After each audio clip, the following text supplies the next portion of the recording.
In 1848, a 13-pound iron rod shot completely through Phineas Gage's head, entering under his left cheekbone and exploding out through the top of his skull, and minutes later, he was sitting up, talking, and asking to be taken to a doctor. This isn't an exaggeration or a medical legend. It's the single most documented brain injury in the history of science, witnessed by a dozen men and recorded in real time by the doctor who treated him. Phineas Gage lived. But the man who stood up from that accident was never quite the same man who tamped the powder down. This is his story. September 13th, 1848, Cavendish, Vermont. Phineas Gage was 25 years old, and by every account, exactly the kind of man a railroad company wanted running a blasting crew. His employers called him the most efficient and capable foreman in their service, shrewd, well-balanced, a good businessman, popular with the men under him. Gage's crew was cutting a path for the Rutland and Burlington Railroad through solid rock, which meant drilling holes, packing them with blasting powder, and tamping the powder down with a smooth iron rod before the hole was capped and detonated.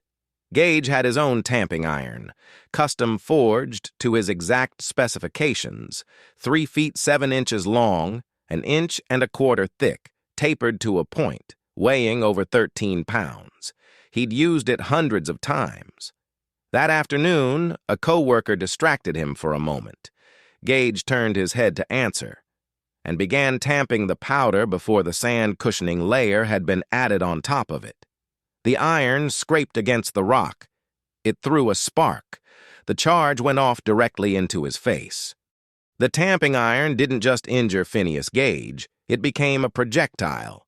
The blast drove it upward through his left cheek, behind his eye, straight through the front of his brain, and clean out through the top of his skull, then kept going, landing more than 80 feet away, coated in blood and tissue. Gage was thrown onto his back. His crew ran to him, certain he was already dead. He wasn't. Within a few minutes, Phineas Gage was talking. He sat up. With help, he stood and, according to the men who watched it happen, rode nearly 3/4 of a mile into town sitting upright in an ox cart, making conversation the entire way. He climbed out unassisted and walked up a flight of stairs to wait for the doctor. Dr. John Martin Harlow arrived to find a hole clean through a living man's head and a patient who greeted him by saying there was business enough for him. Harlow cleaned the wound, replaced pieces of skull, and could later fit his index finger from Gage's cheek up through the top of his head, wound to wound. Infection and a fungal growth in the brain put Gage in a near coma for weeks. Harlow expected him to die. He didn't. 10 weeks after an iron rod passed through his brain, Phineas Gage walked out of Dr. Harlow's care alive. The body had healed. What came back was different. Friends and former employers who had once called Gage the most capable man in their service began describing someone else entirely. Harlow's own case notes recorded it in blunt clinical language. Gage had become fitful, irreverent, indulging at times in the grossest profanity, impatient of restraint or advice, obstinate, capricious, devising plans and abandoning them as soon as they were made. The railroad company that once trusted him with a blasting crew wouldn't rehire him. The men who'd known him before said it plainly. He was no longer Gage. For years, he drifted. He appeared, standing beside his own tamping iron, as a paid exhibit in P.T. Barnum's American Museum in New York City, a living medical curiosity charging admission to see the hole a rod had made in his head.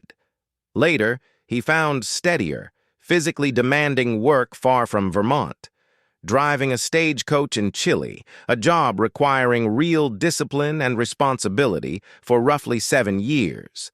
Some of the doctors who studied his case afterward believed this stretch showed real, if partial, recovery. Evidence that the popular image of Gage as permanently and totally transformed into a violent, ruined man was, at least in part, later exaggeration layered onto Harlowe's more measured original notes. But something in him had changed, and it had changed in a specific physical place. By the late 1850s, Gage's health was failing. He moved to San Francisco to live with his mother and sister, working as a farmhand when he was able. He began having epileptic seizures, a common long-term consequence of severe frontal lobe trauma. On May 21, 1860, following a series of increasingly severe convulsions, Phineas Gage died. He was 36 years old, not quite 12 years removed from the accident that should have killed him instantly. He was buried with the tamping iron that had gone through his skull. 7 years later, Dr. Harlowe, who had never stopped tracking his former patient, learned of Gage's death and, with the family's permission, had the body exhumed. He recovered the skull and the iron rod and donated both to the Warren Anatomical Museum at Harvard Medical School, where they remain on public display to this day. Modern researchers using CT scans and 3D reconstructions of Gage's actual skull have since mapped the rod's path with precision, confirming it tore through the left frontal lobe, the exact region of the brain now understood to govern planning, impulse control, and personality. Before 1848, most doctors believed the brain worked as a single, undivided organ, that damaging one part of it was no different from damaging any other. Phineas Gage's survival and his change became the case that broke that idea apart. For the first time, there was direct, undeniable evidence that a specific region of the brain could be destroyed while a person kept walking, talking, and living, and that the same region quietly controlled who that person was. He didn't die from the accident that should have ended him instantly. He lived 12 more years as living proof of something science hadn't understood yet. He survived an iron rod through his skull. His skull and the rod that went through it are still sitting in a glass case at Harvard, still being studied more than a century and a half later. Subscribe if you want more. See you in the next one.